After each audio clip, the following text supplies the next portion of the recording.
వర్తమానం వార్తలకు స్వాగతం. నేను మీ ఉదయ్ కుమార్. ఈ రోజు వార్తల్లోని ముఖ్యాంశాలు. గోలాన్ హైట్ బఫర్ జోన్లోకి ఇజ్రాయెల్ చొరబాటును ఖండించిన అరబ్ దేశాలు.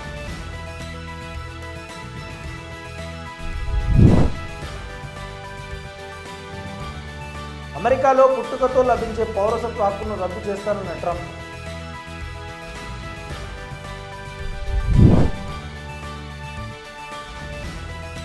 గాజా యుద్ధాన్ని ఇప్పుడే ఆపలేనని చెప్పిన ఇజ్రాయెల్ ప్రధాని.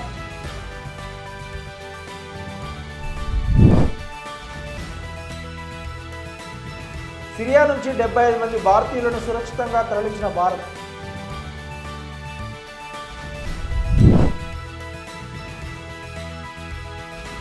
మహారాష్ట్రలో ఈవీఎంల అవకతవకలపై సుప్రీంకోర్టును ఆశ్రయించనున్న ఇండియా కూటమి.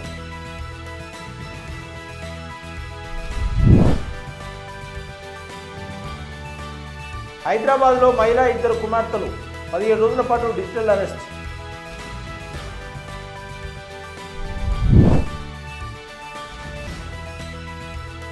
తెలంగాణలో పోడు రైతులకు సోలార్ పవర్ ఇస్తామన్న డిప్యూటీ సీఎం బట్టి విక్రమార్క.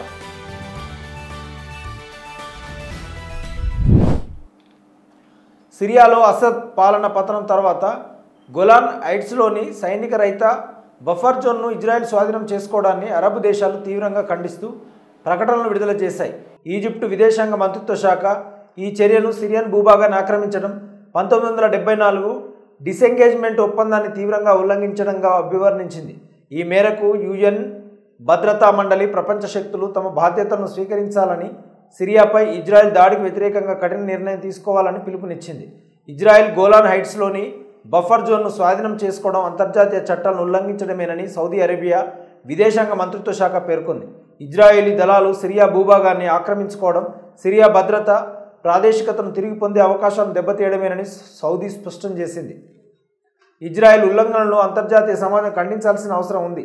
సిరియా సార్వభౌమాధికారం, ప్రాదేశిక సమగ్రతకు ముప్పు అని సౌదీ విదేశాంగ శాఖ ఒక ప్రకటనలో తెలిపింది. గోలాన్ హైట్స్లోని సైనిక రహిత బఫర్ జోన్ను ఇజ్రాయెల్ స్వాధీనం చేసుకోవడం అంటే సిరియన్ భూమిని ఆక్రమించుకోవడమని నొక్కి చెప్పింది. ఈ ఘటనను ఖతార్ కూడా తీవ్రంగా ఖండించింది. ఇది సిరియా సార్వభౌమత్వం, ఐక్యతపై దాడిగా అభివర్ణించింది. సిరియన్ భూభాగాలను స్వాధీనం చేసుకోవాలనుకునే ఇజ్రాయెల్ ప్రయత్నాలు ఈ ప్రాంతాన్ని మరింత హింస, ఉద్రిక్తతలోకి నెట్టేస్తుందని హెచ్చరించింది. ఆక్రమిత గోలాన్ హైట్స్లోని బఫర్ జోన్ను స్వాధీనం చేసుకోవాలని ఇజ్రాయెల్ ప్రధాని బెంజమిన్ నెతన్యాహు తన సైన్యాన్ని ఆదేశించిన విషయం తెలిసిందే. అమెరికాలో జన్మించే చిన్నారులకు జన్మతా లభించే పౌరసత్వ హక్కును రద్దు చేస్తామని కొత్త అధ్యక్షుడు డొనాల్డ్ ట్రంప్ ప్రకటించారు. అమెరికా రాజ్యాంగం ప్రకారం ఆ గడ్డపై పుట్టే ప్రతి ఒక్కరికి అమెరికా పౌరసత్వం వస్తుంది. ఉద్యోగ వీసాపై వచ్చే వారి పిల్లలకే కాదు, ఆ దేశంలోకి అక్రమంగా ప్రవేశించిన వారికి, పుట్టే పిల్లలకు సైతం పౌరసత్వం ఇవ్వకుండా ఎవరూ అడ్డుకోలేరు. అలా ఇచ్చేయడం హాస్యాస్పదమని, తాను అధ్యక్ష పదవి చేపట్టగానే దీనికి ముగింపు పలుకుతానని ఎన్బీసీ న్యూస్ వార్తా సంస్థ నిర్వహించిన మిడ్ ది ప్రెస్ కార్యక్రమంలో ట్రంప్ తేల్చి చెప్పారు. ట్రంప్ తాజా నిర్ణయం అమల్లోకి వస్తే చెల్లుబాటు అయ్యే పత్రాలు లేకుండా యుఎస్లో తల్లిదండ్రులకు జన్మనిచ్చిన వారికి అమెరికా పౌరసత్వం లభించదు. సాధారణంగా జనన ధృవీకరణ పత్రాలు మన పౌరసత్వానికి రుజువు. జన్మతా లభించే పౌరసత్వ హక్కును తొలగిస్తే అమెరికా పౌరులు ఇకపై తమ జనన ధృవీకరణ పత్రాలను పౌరసత్వానికి ఆధారంగా ఉపయోగించలేరని America immigration council fact sheet పేర్కొంది. ట్రంప్ నిర్ణయం భారతదేశానికి పెద్ద ఎదురుదెబ్బగా చెప్తున్నారు. 2022 ప్యూ రీసెర్చ్ విశ్లేషణ ప్రకారం అమెరికాలో 4.8 మిలియన్ల మంది భారత సంతతి పౌరులు ఉండగా వీరిలో 34% మంది అక్కడ జన్మించిన వారే. వీరికి ప్రస్తుతం ఉన్న చట్టం ప్రకారం జన్మతా పౌరసత్వ హక్కు లభించింది. ఒకవేళ ట్రంప్ జన్మతా పౌరసత్వ హక్కును రద్దు చేస్తే భారతీయులపై తీవ్ర ప్రభావం చూపుతుంది. కాగా అమెరికాలో 14వ సవరణ ద్వారా పౌరసత్వ జన్మ హక్కును రాజ్యాంగంలో పొందుపరిచారు. అమెరికా చట్టాల కింద ఆ హక్కును పటిష్టంగా అమలు చేస్తున్నారు. అయితే ఇప్పుడు ఆ చట్టాన్ని రద్దు చేయడం అంటే న్యాయపరమైన చిక్కులు ఎదుర్కోవాల్సి ఉంటుంది. పౌరసత్వ జన్మ హక్కు వల్ల గర్భంతో ఉన్న విదేశీ మహిళలు అమెరికాలోకి ఎంటర్ అయ్యి ఇక్కడ పిల్లలను ప్రసవించిన తర్వాత మళ్ళీ వెళ్ళిపోతున్నారని, అందుకే ఆ విధానాన్ని మార్చాలని ట్రంప్తో పాటు ఇతర పార్టీలు ఆలోచిస్తున్నాయి. గాజాలో యుద్ధాన్ని ఇప్పుడు ఆపలేనని ఇజ్రాయెల్ ప్రధానమంత్రి బెంజమిన్ నెతన్యాహు తేల్చి చెప్పారు. అయితే కాల్పుల విరమణ కోసం మళ్లీ ప్రయత్నాలు జరుగుతున్నాయని అన్నారు. పాలస్తీనాపై యుద్ధం ప్రారంభమైన 14 నెలల తర్వాత పశ్చిమ జెరూసలేంలో విలేకరుల సమావేశంలో నెతన్యాహు మాట్లాడుతూ, మేమిప్పుడు యుద్ధాన్ని ముగించినట్లయితే హమాస్ తిరిగి కోలుకుంటుంది, మళ్ళీ మాపై దాడి చేస్తుంది. ఇలా జరగాలని మేము కోరుకోవడం లేదని ఇజ్రాయెల్ ప్రధాని అన్నారు. హమాస్ నుంచి భవిష్యత్ దాడులను నిరోధించడానికి వీలుగా దాని సైనిక పరిపాలన సామర్థ్యాలను తొలగించాలన్న లక్ష్యాన్ని నిర్దేశించుకున్నట్లు నెతన్యాహు పునరుద్ఘాటించారు. అయితే లక్ష్యం ఇంకా పూర్తి కాలేదని చెప్పారు. అదే సమయంలో యుఎస్ విదేశాంగ కార్యదర్శి ఆంటోనీ బ్లింకెన్ మాట్లాడుతూ ఇజ్రాయెల్ హమాస్ సైనిక సామర్థ్యాన్ని కూల్చివేయగలిగింది, దాని సీనియర్ నాయకత్వాన్ని తొలగించింది. ఆ విజయాలతో బందీలను ఇంటికి చేర్చడానికి మార్గం సుగమం అవుతుంది. యుద్ధాన్ని ముగించడానికి ఇదే సమయం అని బ్లింకెన్ ఇటీవల వ్యాఖ్యానించడం గమనార్హం. మరోవంక ఇజ్రాయెల్ హమాస్కు మధ్య ప్రధాన మధ్యవర్తి అయిన ఖతార్, యునైటెడ్ స్టేట్స్లో డొనాల్డ్ ట్రంప్ ఎన్నిక ద్వారా చర్చలకు ఆస్కారం ఉందని చెప్పారు. అదే సమయంలో టర్కీతో పాటు ఈజిప్టు, ఖతార్లు యుద్ధాన్ని ఆపడానికి ప్రశంసనీయమైన ప్రయత్నాలు చేస్తున్నాయి. త్వరలో కొత్త చర్చలు ప్రారంభమవుతాయని హమాస్ ప్రతినిధి బృందానికి సన్నిహితంగా ఉన్న ఓ ప్రతినిధి వార్తా సంస్థతో చెప్పారు. మరోవంక ప్రధాని నెతన్యాహు గాజాలో బందీలుగా ఉన్న కుటుంబాలతో ఆదివారం సమావేశమయ్యారు. లెబనాన్, పాలస్తీనాపై ఇజ్రాయెల్ యుద్ధాలు బందీల విడుదల కోసం చర్చలను సులభతరం చేస్తాయని చెప్పారు. కాగా బందీల బంధువులతో సహా నిరసనకారులు పదే పదే బందీలను విడిపించేందుకు ఒప్పందం చేసుకోవాలని పిలుపునిచ్చారు. యుద్ధాన్ని పొడిగించారని వారు తీవ్రంగా ఆరోపించారు. సిరియాలో తిరుగుబాటు దళాల దాటికి అధ్యక్షుడు అసద్ దేశం విడిన 2 రోజుల తర్వాత అక్కడ చిక్కుకున్న 75 మంది భారతీయులను మన ప్రభుత్వం డమస్కస్ నుంచి లెబనాన్కు సురక్షితంగా తీసుకొచ్చింది. ఈ విషయాన్ని విదేశాంగ శాఖ ఒక ప్రకటనలో వెల్లడించింది. అక్కడ నుంచి క్షేమంగా భారత్కు తిరిగి వస్తున్నట్లు కేంద్ర విదేశాంగ మంత్రి పేర్కొన్నారు. సిరియాలో చిక్కుకున్న వారిలో జమ్మూ కాశ్మీర్కు చెందిన 44 మంది యాత్రికులు ఉన్నారు.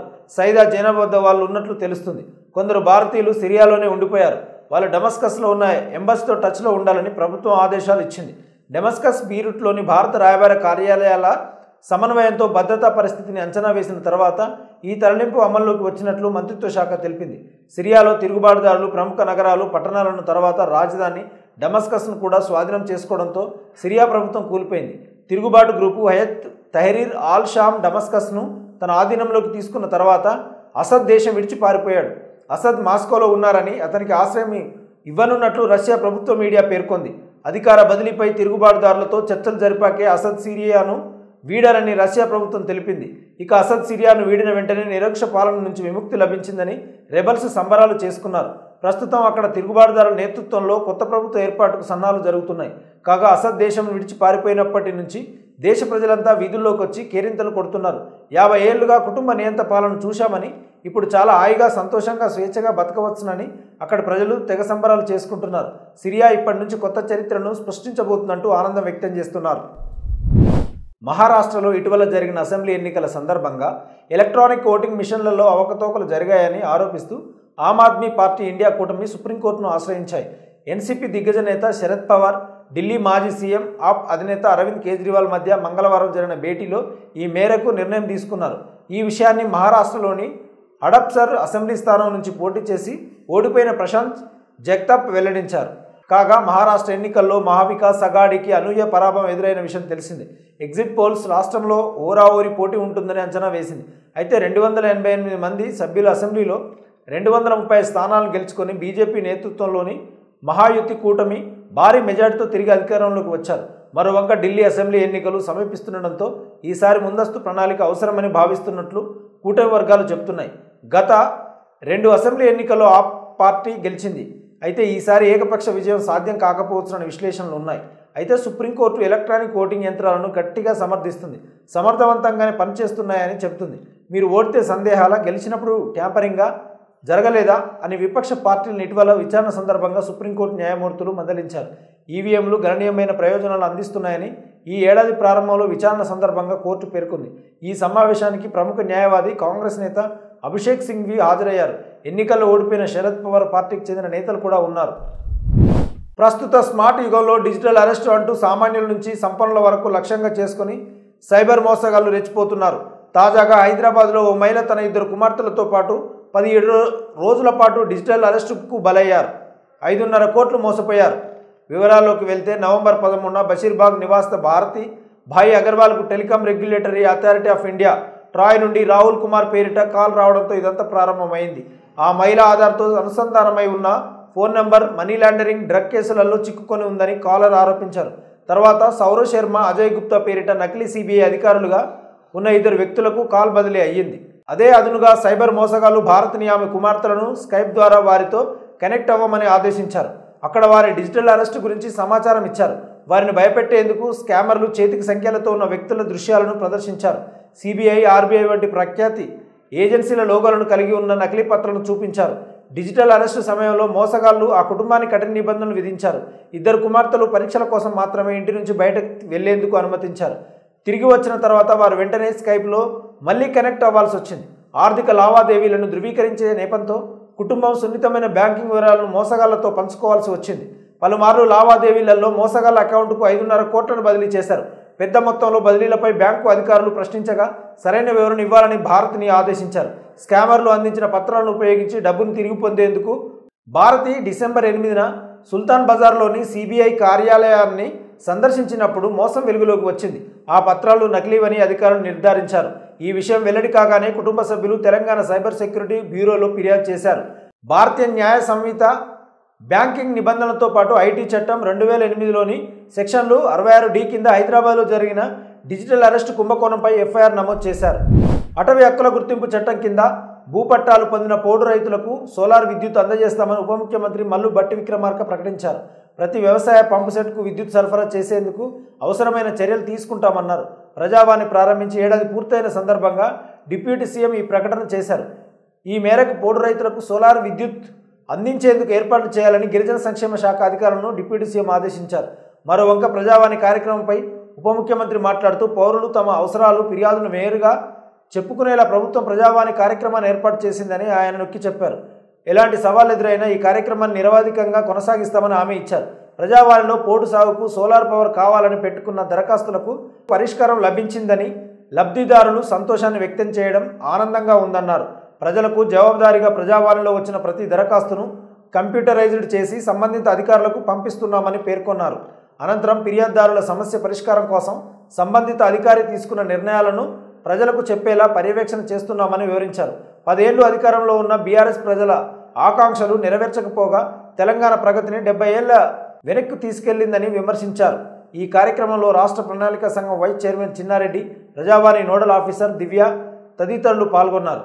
ప్రజావాణిలో అందిన ప్రతి దరఖాస్తు కంప్యూటరైజ్ చేయబడిన పరిష్కారం కోసం సంబంధిత అధికారులకు పంపబడుతుంది. 10 ఏళ్లుగా అధికారంలో ఉన్న భారత రాష్ట్ర సమితి బీఆర్ఎస్ ప్రజల ఆశలు, ఆకాంక్షలు నెరవేర్చడంలో విఫలమైందని, రాష్ట్రాన్ని 70 ఏళ్లుగా తిరోగమించిందని విక్రమార్క విమర్శించారు. మంగళవారం ప్రజాభవన్లో నిర్వహించిన ప్రజావాణి కార్యక్రమంలో మొత్తం 424 దరఖాస్తులు వచ్చాయి. వాస్తవ వార్తలకు ప్రమాణం టీవీ వర్తమానం. ఈ వార్తలు ఇంతటితో సమాప్తం. మరిన్ని విశేషాలతో మళ్ళీ కలుద్దాం. నమస్కారం. సబ్స్క్రైబ్ చేయండి, షేర్ చేయండి, కామెంట్ చేయండి, వర్తమానాన్ని ప్రజల్లోకి తీసుకెళ్ళండి.